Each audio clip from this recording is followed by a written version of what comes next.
पद्धतीने आता हे झालं एक दशक स्थानी एक येणारी संख्या पाहिली आपण। आता याच पद्धतीने दशक स्थानी जर एक नसेल तर इतर संख्यांचा पाढा तयार कसा करायचा हे आपल्याला पाहायचं आहे। आता पाहूया आपण उदाहरणार्थ 27 चा पाढा तयार करायचा आहे। मग 27 चा पाढा आपल्याला तोंडपाठ नाहीये, मग आता 27 चा भागाकार करायचा आहे, गुणाकार करायचा आहे, मग त्यासाठी आपल्याला 27 पाढा येत नाहीये। मग आपण तो पाढा तयार करायचा आहे आणि मग तो पाढा तयार करताना आपल्याला काय करायचं पहा। आता सर्वप्रथम हे 2 आहेत, 2 चा पाढा आपण लिहून घ्यायचा आहे। आपण 2 चा पाढा या ठिकाणी 10 20 लिहिलेला आहे आणि त्याच्यानंतर हा 7 चा पाढा लिहून घेतलेला आहे आणि मग याच पहिल्याच पद्धतीने आपल्याला हे सुद्धा करायचं आहे।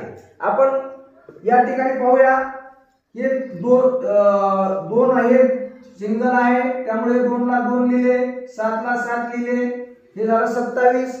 आता इथून पुढे हे 4 अधिक 1 बरोबर 5, हे 4 ला 4 असे लिहायचे आहे। 6 अधिक 2 म्हणजे 8, हे 1 ला 1 इथे लिहायचं आहे। 8 अधिक 2 या ठिकाणी 10, हे 8 जशाला तसे लिहायचे आहे। 10 अधिक 3 13, 5 ला 5 असे लिहायचे आहे। 12 आणि 4 16, हे 16 या ठिकाणी लिहायचे आहे, पुढे 2 जशाला तसे लिहायचे आहे।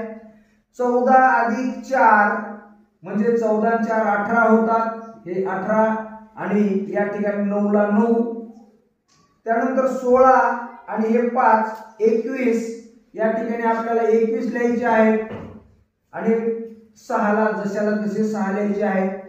त्यानंतर 18 आणि 6 24, हे 24 या ठिकाणी लिहायचे आहे आणि हे 3 ला 3 या ठिकाणी लिहायचे आहे। त्यानंतर 20 आणि 7 27, हे 27 आणि 0 ला 0 असे लिहायचं आहे। म्हणजेच आपला 27 चा पाढा या ठिकाणी तयार झालेला आहे। या पद्धतीने आपण पाढे तयार करू शकतो। धन्यवाद।